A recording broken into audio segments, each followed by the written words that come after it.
नमस्कार मित्रों, मैं रविंद्र त्रिपाठी आप सबका अपने YouTube channel cinema with Ravindra Tripathi पर स्वागत करता हूं। दोस्तों, कल रात में मैंने नेटफ्लिक्स पर एक डॉक्यूमेंट्री फिल्म देखी, करी एंड द साइनाइड और द जॉली जोसेफ केस। फिर से बता देता हूं, करी and cyanide the jolly Joseph case. इसका निर्देशन किया है क्रिस्टो टॉमी ने और ये वैसे तो मलयालम में बनी है, पर हिंदी में भी आप इसको देख सकते हैं।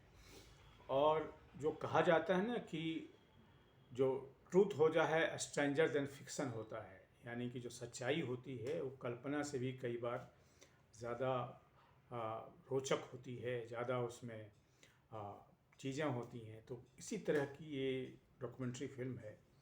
ये जॉली जोसेफ नाम की एक महिला की कहानी है जो अपने कई रिश्तेदारों को साइनाइड दे करके, साइनाइड खिला करके मारती है।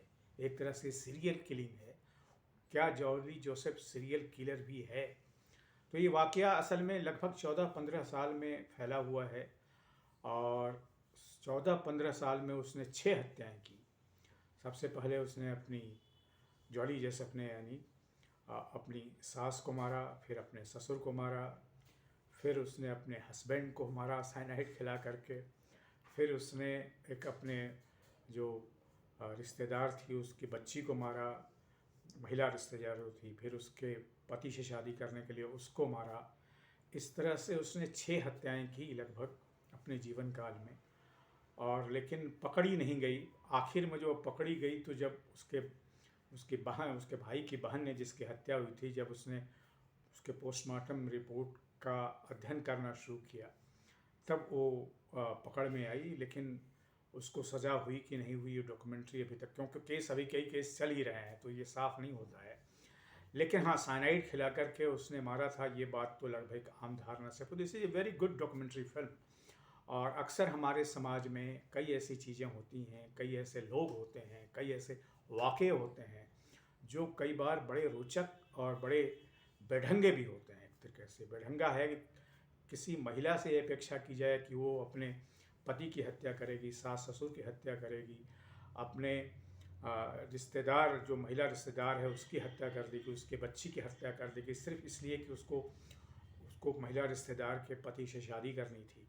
और ये जॉली जोसेफ किस तरह से उसका माइंड था, मतलब बहुत ही क्रुप्ट माइंड जो था उसका, वो कैसे बिना डिग्री हासिल किए लोगों को झांसा दे देती है कि NIT में, नेशनल इंस्टीट्यूट ऑफ टेक्नोलॉजी में वो पढ़ाती है, जबकि उसके पास कोई डिग्री नहीं थी।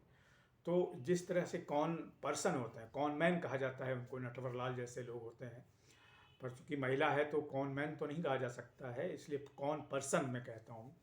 तो हमारे समाज में सामान्य लोग भी जो घरों में महिलाओं में सामान्य होते हैं, मतलब ऐसे पुरुष भी होते हैं, ऐसी महिलाएं भी होती हैं, इसलिए कोई जेंडर डिस्क्रिमिनेशन यहाँ नहीं किया जा रहा है। ये बताया जा रहा है कि कई बार मनुष्य, जिसमें पुरुष और स्त्री दोनों शामिल हैं, कई बार ऐसे वाक़े करते हैं, कैसी हत्याएं करते हैं। करी में वो साइनाइड मिला देती थी महिला।